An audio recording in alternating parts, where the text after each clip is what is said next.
Bom dia, boa tarde, boa noite. Não sei que hora você vai estar vendo ou assistindo isso aqui. Nós vamos fazer um estudo sobre em quem você tem crido e por que eu virei crente. Nosso estudo é baseado tanto na Bíblia Revista Atualizada como na Bíblia Ave Maria, a edição de 2021. Em Mateus 16, 15 a 17, diz: E vós quem dizeis que eu sou? Simão Pedro respondeu: Tu és o Cristo, o Filho do Deus vivo. Ainda nas duas Bíblias, João capítulo 6, versículo 62 ao 68, 67. Então Jesus perguntou aos 12: Quem vós quereis vós também retirar-vos? Respondeu Simão Pedro: Senhor, a quem iríamos nós? Tu tens a palavra de vida eterna. Para você, quem é Jesus? Muitos dizem Jesus é Deus. Outros dizem Jesus é o Filho de Deus.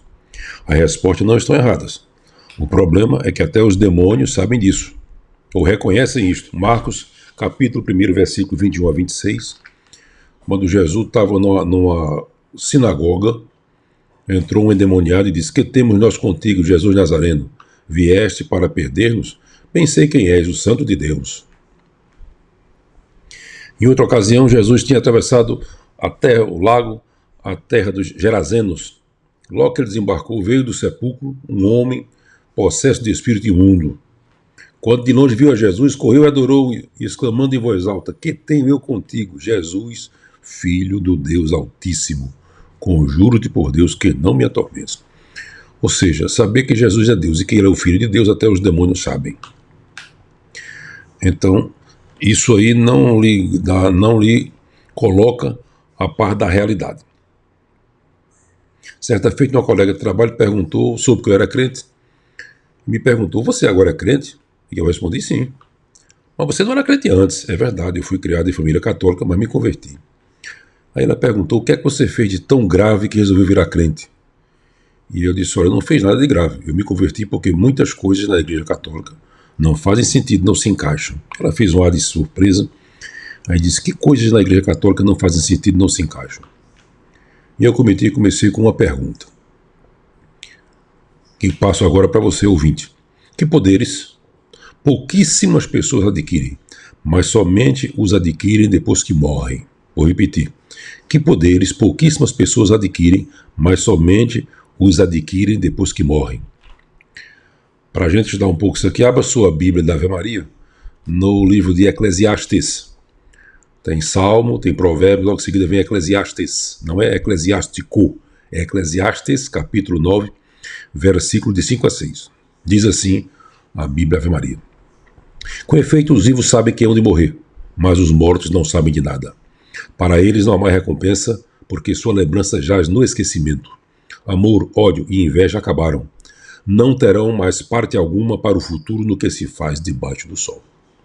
Na Bíblia Revista Atualizada, mais ou menos semelhante, diz: Porque os vivos sabem que hão de morrer, mas os mortos não sabem coisa nenhuma, nem tampouco terão recompensa, porque a sua memória jaz no esquecimento. Amor, ódio e inveja para eles já pereceram. Para sempre não têm eles parte em coisa alguma que se faz debaixo do sol. A resposta correta à pergunta que ele fez é: só pode ser nenhum poder. Mortos não têm nenhum poder. E aí ela perguntou: e o que isso tem a ver? Eu disse: tudo. Ela disse: por quê? Eu disse: porque se com a morte se encerram as interações dos mortos com tudo que se passa debaixo do sol, conforme o trecho que acabamos de ler, daí que se conclui que as pessoas declaradas santas pela Igreja Católica não são verdades, são invenções. Elas, por estarem mortas, não interagem com os que estão vivos. Diríamos na linguagem de hoje, são fake news. Quando um pai e seu filho de 3 anos seguram e transportam juntos um balde de 20 litros de água, a criança de 3 anos está ciente que está conduzindo sozinho o balde. Mas na realidade foi o pai que conduziu o balde. De forma idêntica, as pessoas acreditam que as pessoas declaradas santas operam milagres. Na realidade estão enganadas. Os mortos não interagem com nada que está debaixo do sol. Encerrou. Está previsto agora para 2025 a declaração de santo do jovem Carlo Acutis. Era um jovem adolescente que faleceu em 2006 de leucemia M3. É uma leucemia considerada como uma das mais curáveis. Aí eu pergunto, ele não conseguiu curar a si mesmo quando ele estava com uma doença altamente curável. Como é que pode curar os outros? Como é que pode operar milagre depois de morto? O milagre para a beatificação foi atribuído ao brasileiro Matheus Viana, no Campo Grande, Mato Grosso do Sul. Após ele tocar, aí tem duas versões na internet. Uma diz que uma relíquia de primeiro grau, um pedaço do corpo, ou seja, ossos, unhas, cabelo ou sangue do rapaz. Outra versão diz que foi uma relíquia de segundo grau, roupas, cajado, crucifixo, utensílios pessoais do Carlo Acutis. Eu acredito que tem mais lógica a segunda opção, a relíquia de segundo grau. Mas acredito assim, é um engano. Atribuir é conferir algo a alguém, é imputar a autoria ou posse a alguém. Matheus Viana sofreu de pâncreas anular, uma doença rara, uma para cada 20 mil, mas 95% curável com cirurgia. Por que eu digo isso? Porque Jesus operou milagres, sim, mas operou milagres em público, em ambientes abertos, à vista de todo mundo, de forma imediata. Os milagres foram incontestáveis, não precisaram de avaliação por quem quer que fosse. A bronca dos judeus com Jesus era do caráter politicamente correto. Jesus não deveria operar milagre no sábado, mas Jesus o fazia. No Evangelho de João, capítulo 5, versículo 17, diz: mas ele me disse, meu pai trabalha até agora e eu trabalho também. Os apóstolos, quando vivos, operaram milagres? Sim. Eram públicos ou privados? Públicos. Eram incontestáveis? Sim. Por quem foram concedidos? Por Jesus. Os outros considerados santos pela Igreja Católica não tinham nenhum poder de operar milagre. Jesus deu, por curto tempo, poderes sobrenaturais de cura e ressurreição aos apóstolos. Está em Atos, capítulo 5, versículo 12. E dois desses discípulos destacaram nisso, Paulo e Pedro. Jesus deu esses poderes porque ele tinha esses poderes, então pode dar. Só se pode dar do que se tem. Não se pode dar do que não se tem. Lhe faço uma pergunta. Uma pessoa que concluiu apenas o ensino básico tem capacidade de ensinar a outra pessoa física nuclear ou física quântica? Não, porque ela não tem para ela mesma. Outra coisa que me chamava muita atenção, e aí eu espero que você não se ofenda, não é apenas você raciocinar. Abra sua Bíblia em Lucas 1, 46 e 47. Diz assim: então disse Maria, minha alma engrandece o Senhor e o meu espírito se alegrou em Deus, meu Salvador.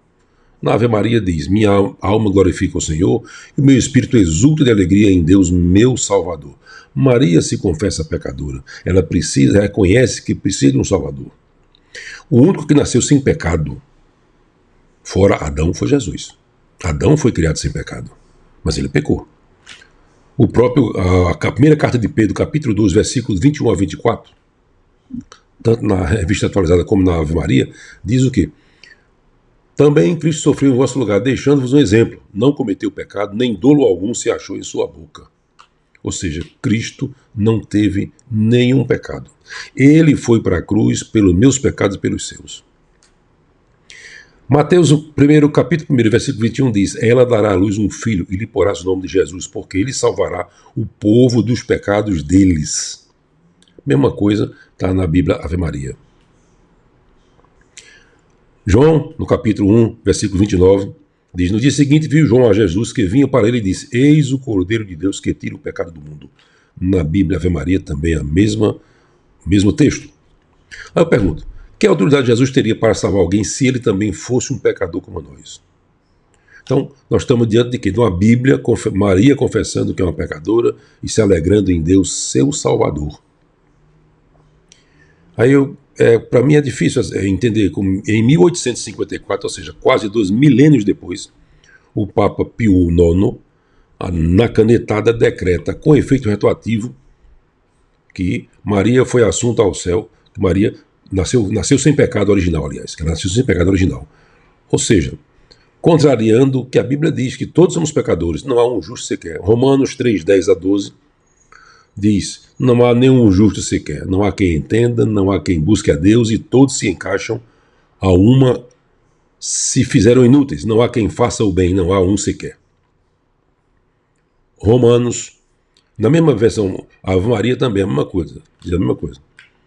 Não há um bem, não há um justo sequer, não há quem faça o bem, não há sequer um. Ou seja, todos nós somos pecadores.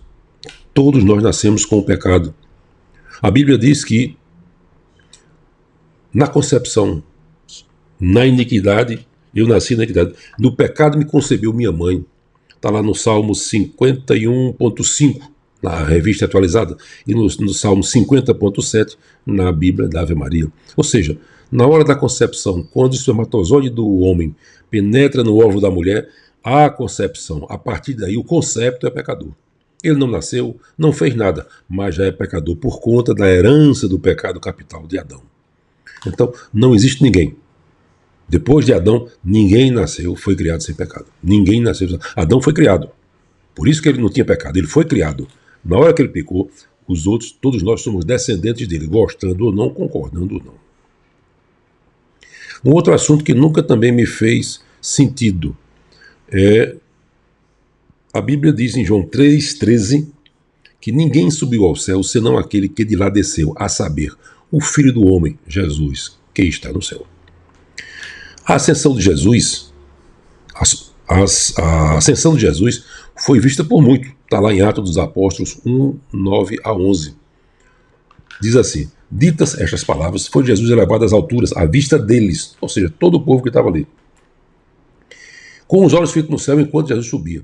E o anjo, 2 varões galileus, disseram: esse Jesus que dentre vós foi assunto ao céu virá de modo como o viste subir. Na Bíblia Ave Maria é a mesma coisa. Então, eu não consigo entender como é que um Papa, em 1950, Papa Pio XII, numa canetada, ele decreta que Maria foi assunta ao céu com corpo e alma, contrariando a própria palavra de Deus. Tá certo? No Vaticano, eu estive no Vaticano, uma coisa me chamou a atenção. A gente sabe que certas populações têm traços físicos específicos, marcantes, por exemplo, mexicano, indiano, os asiáticos, coreanos, japoneses, chineses, os africanos, os filipinos, os indígenas, os povos da África subsaariana, escandinavos, aborígenes australianos, ou seja, são povos que você conhece de longe, porque ele tem características próprias. E uma coisa que chamou a atenção foi na Basílica de São Pedro, várias imagens de Maria, mãe de Jesus, com várias faces diferentes. Se você for na internet, vai encontrar isso aí. Não é possível a mesma pessoa, Maria, mãe de Jesus, ter diferentes faces, diferentes rostos, um para cada local, um para cada cultura diferente. Então tem a Maria japonesa com o filho, um traço japonês, e assim, africano e assim por diante. O Papa atual Francisco tem que ter a mesma face, seja em que cultura ou que país for. Mesmo que se apareça um sósio que tem uma cor diferente da dele, não é a mesma coisa, é um sósio. Um sósio, né? Os dois não são a mesma pessoa. Outra coisa que chamou a atenção é que em Roma eu vi uma fila de pessoas especiais, cadeirantes, tanto adultos como crianças, alguns até com paralisia cerebral, fazendo uma fila enorme para receber uma bênção do Papa, que normalmente passa, faz aquele sinal com os 2 dedos, o sinal da cruz, ou mesmo toca na cabeça de alguns fiéis. Mas todos eles continuam do mesmo jeito que estavam, paralíticos e com suas paralisias cerebrais. Não mudaram em nada, nenhum deles saiu levantado da cadeira. Jesus operava milagre. Toma tua cama e anda. Aqui o Papa vai, faz o sinal da cruz, bota a mão na cabeça e nada acontece. Por quê? Porque o Papa não tem poderes para operar milagres. Se ele tivesse poder para operar milagres, os milagres ocorreriam de forma imediata e pública, incontestáveis, como acontecia com Jesus. Como é que uma pessoa pode dar a outra em poderes sobrenaturais se ele não tem esses poderes? Como é que uma pessoa que enquanto viva não tinha nenhum poder sobrenatural de operar milagres, depois de morta passa a ter e poder operar milagres? Então são coisas que nunca me fizeram sentido. Eu espero que você essa mensagem não é para provocar a sua ira, é para você meditar. A outra coisa são a família de Jesus.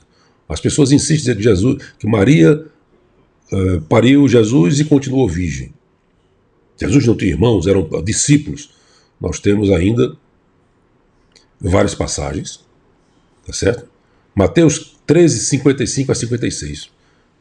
Diz assim: não é este o filho do carpinteiro? Não se chama sua mãe Maria, seus irmãos Tiago, José, Simão e Judas? Não vivem entre nós todas as suas irmãs? De onde vem por tudo isso? Jesus estava pregando na sinagoga e os judeus estavam contestando. Um comentário a seu respeito tem mais valor quando um amigo faz ou quando um adversário faz? É quando o adversário. Aqui eram os judeus que estavam criticando ele. Como é que ele pode fazer isso aí? Se ele é filho de Maria e seus irmãos, aí cita todos os nomes. A Bíblia, Ave Maria, a mesma versão, a mesma coisa. Quem falou isso foram os inimigos, aqueles que contestavam Jesus. Por isso que passa a ter grande valor. Depois tem vários outros com a família de seus discípulos juntos. Atos dos Apóstolos, capítulo 1, versículo 12 a 15 diz: Então voltaram para Jerusalém do monte chamado Olival, que dista daquela cidade tanto quanto a jornada de um sábado. Quando ali entraram, subiram para o cenáculo, onde se reuniam Pedro, João, Tiago, André, Filipe, Tomé, Bartolomeu, Mateus, Tiago, filho de Alfeu, Simão, o Zelote, e Judas, filho de Tiago. 11. O outro tinha traído, Judas Iscariote tinha traído.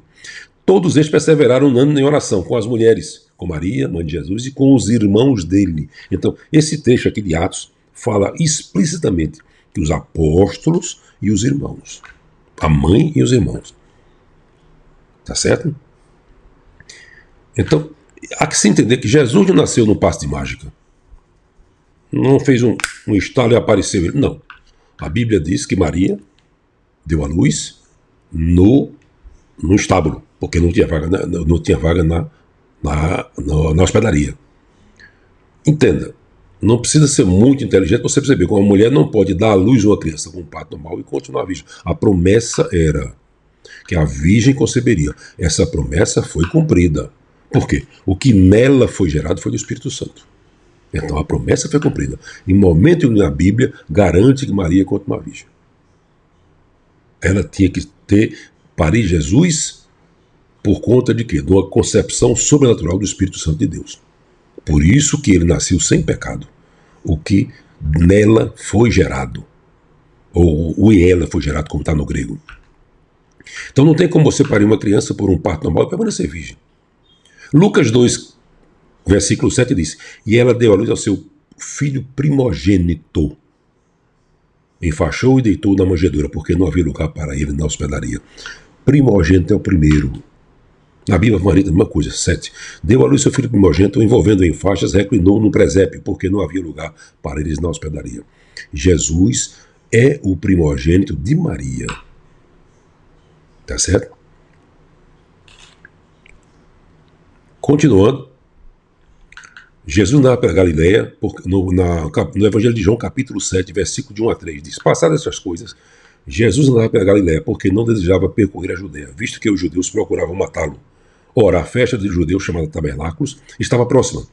Dirigiram-se, pois, a ele os seus irmãos, que lhe disseram: Deixa este lugar e vai para a Judeia, para que também os teus discípulos vejam as obras que fazes. Ou seja, os irmãos orientando que ele fosse para um outro lugar, para que os discípulos vissem. E continua assim, porque nem seus irmãos criam nele. Os discípulos acreditavam, mas os irmãos não. E veja bem que no João 3,16 a Bíblia é muito clara: porque Deus amou o mundo de tal maneira que deu seu Filho unigênito, para que todo aquele que nele crê não pereça, mas tenha vida eterna.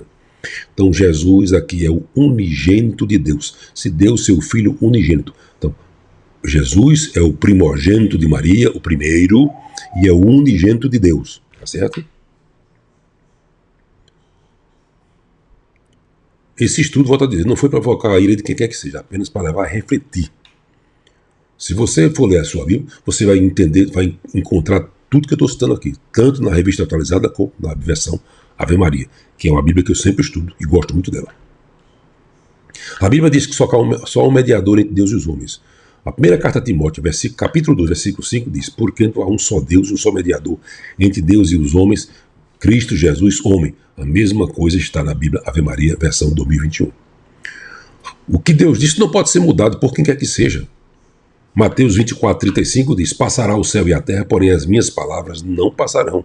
Na Bíblia Ave Maria, também é o mesmo texto. Apocalipse diz que quem alterar, desfizer, acrescentar o que Deus disse na Bíblia será castigado. Apocalipse 22:18-19. Eu, a todo aquele que ouve as palavras da profecia deste livro, testifico. Isso é Apocalipse. Se alguém fizer qualquer acréscimo, Deus lhe acrescentará os flagelos escritos nesse livro. E se alguém tirar qualquer coisa das palavras do livro dessa profecia, Deus tirará a sua parte da árvore da vida, da cidade santa e das coisas que se acham escritas neste livro. A Bíblia de Maria também tem um texto semelhante, mesma coisa, mesmo sentido.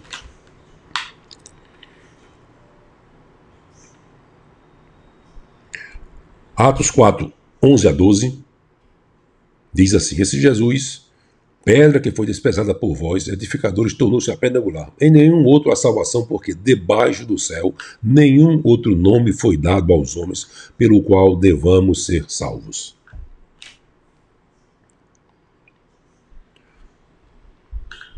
Como já falei, a Bíblia diz que, a Ave Maria, Salmo 50, versículo 7. Eis que nasci na culpa, minha mãe concebeu-me no pecado. Na revista atualizada 51.5, eu nasci na iniquidade e em pecado me concebeu minha mãe. Voltando a reforçar, desde a concepção o homem é pecador e está condenado ao inferno. O que é que o homem precisa fazer para ir para o inferno? Nada, é só ficar como está. Ele já nasce pecador, porque ele foi concebido em pecado.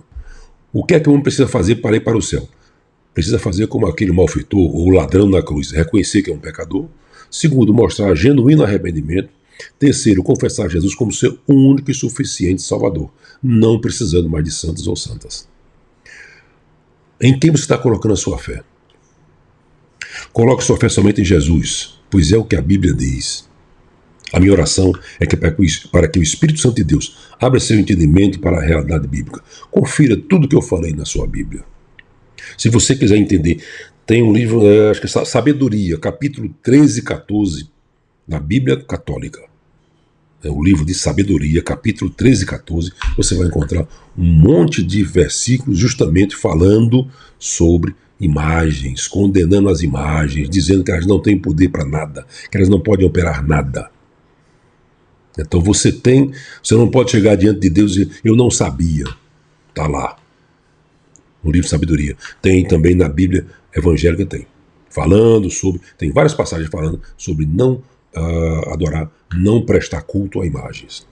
Desde os 10 mandamentos, tá certo? Mas em várias passagens também diz a mesma coisa. Isaías também fala, e assim por diante. Então que o Espírito Santo de Deus abra seu entendimento para a realidade bíblica, para que você obtenha a salvação.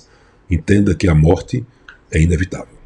Seus trisavós já faleceram, seus bisavós, tudo indica que sim. Os seus avós é bem possível, seus pais podem também, tá? Mas nós vamos. E a Bíblia é muito clara. Não existe purgatório. A palavra purgatório não tem em nenhuma Bíblia, nem católica, nem evangélica. Eu já procurei em todas as duas. Ela não existe, porque isso é uma criação humana. Foi um jeitinho de você ser salvo com os santos sem precisar de Jesus. Você vai passar um tempinho lá, depois você vai para o céu. Todo mundo vai ser salvo. Esta palavra, isso aí também não é bíblico. A Bíblia diz que só tem 2 caminhos: céu ou inferno.